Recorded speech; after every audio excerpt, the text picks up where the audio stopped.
Pertandingan Indonesia U23 melawan Guinea U23 akan terjadi pada hari Kamis 9 Mei di tahun 2024. Dan di sini terdapat 3 pemain tim nasional Indonesia yang tidak bisa bergabung. Yang pertama ada nama dari Rizky Ridho.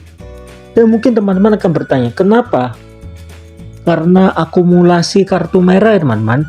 Memang biasanya kartu merah tidak bisa bermain satu pertandingan saja, tetapi untuk kasus ini 2 laga tidak bisa dimainkan akibat akumulasi kartu merah, teman-teman. Lalu pemain berikutnya yang tidak bisa main adalah Justin Hubner.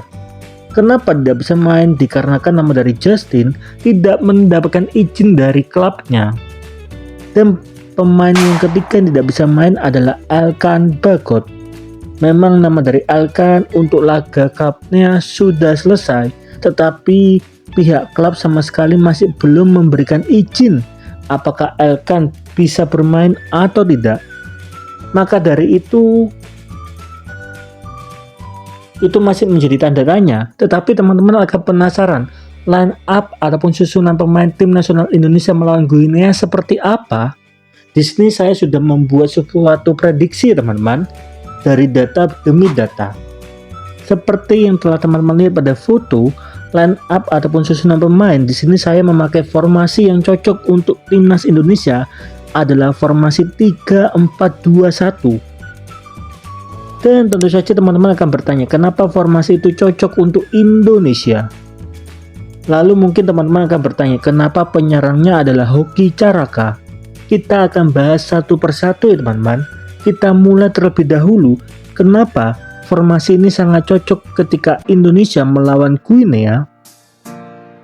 Memang kemampuan fisik dari Guinea mempunyai kemampuan jauh di atas dari negara Indonesia, dan formasi ini merupakan formasi yang cocok untuk digunakan tim nasional Indonesia ketika melawan Guinea, karena ketika Indonesia memakai formasi yang sama melawan negara Irak dan Yordania, Indonesia unggul di dalam posisi bola teman-teman, ataupun penguasaan bola. Ketika melawan Yordania, Indonesia menang dengan skor 4-1, dan ketika melawan negara Irak memang Indonesia kalah 2-1, tetapi penguasaan bola Indonesia unggul. Dan kita semua mengetahui negara Irak dan juga Yordania mempunyai ranking FIFA yang lebih tinggi dari Indonesia. Jadi memang formasi ini sangat cocok di dalam penguasaan bola. Apalagi di dalam sepak bola, penguasaan bola itu adalah hal yang penting.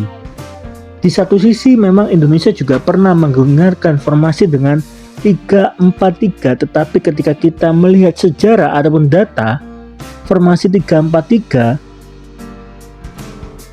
Indonesia hanya unggul 1 kali di dalam penguasaan bola ketika melawan Korea.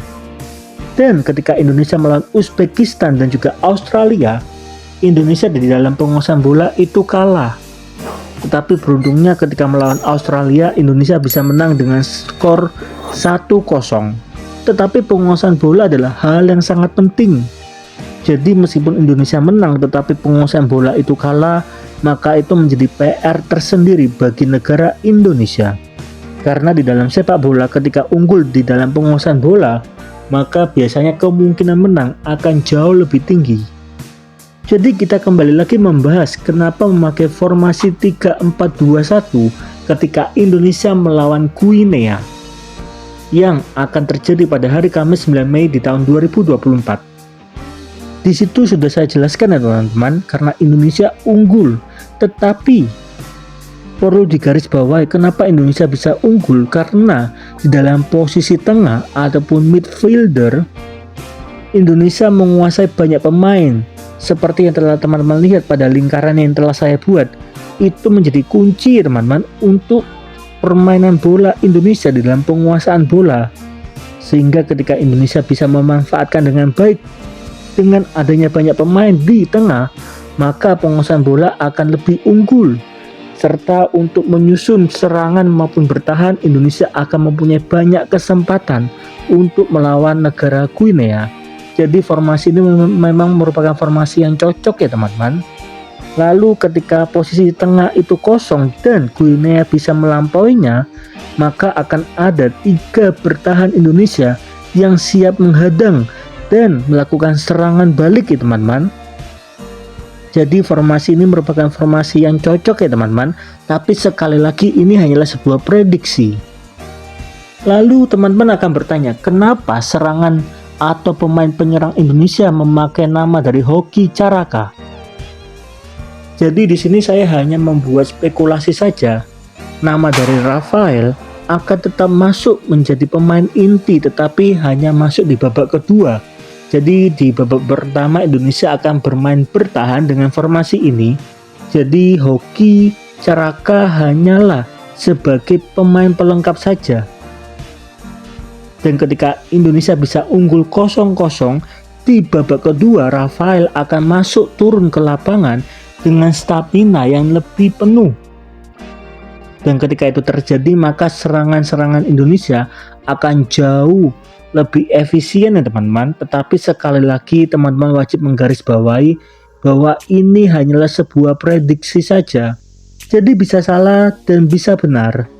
Lalu menurut teman-teman, apakah formasi ini merupakan formasi yang sangat cocok untuk Indonesia melawan Guinea? Bagaimana dengan pemainnya? Kalau menurut versi teman-teman, siapa yang harusnya diganti? Dan formasinya memakai formasi apa? Coba dong tolong tulis di kolom komentar. Tapi perlu digarisbawahi teman-teman, Guinea merupakan negara yang mempunyai ranking FIFA jauh lebih tinggi daripada negara Indonesia. Jadi kemungkinan Indonesia bisa kalah tetap ada. Dan kalau boleh jujur, ketika Indonesia kalah melawan Guinea, tolong jangan pernah menghujat negara Indonesia atau menghujat tim nasional Indonesia.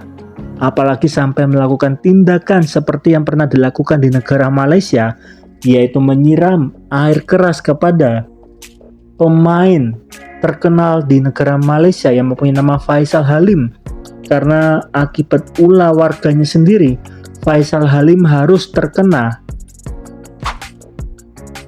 stadium keempat ya teman-teman. Dan stadium keempat itu lukanya sampai menyentuh tulang, jadi dagingnya sudah habis ya teman-teman. Dan ketika itu terjadi, maka kata pensiun dini bisa sangat terjadi kepada pemain Malaysia tersebut.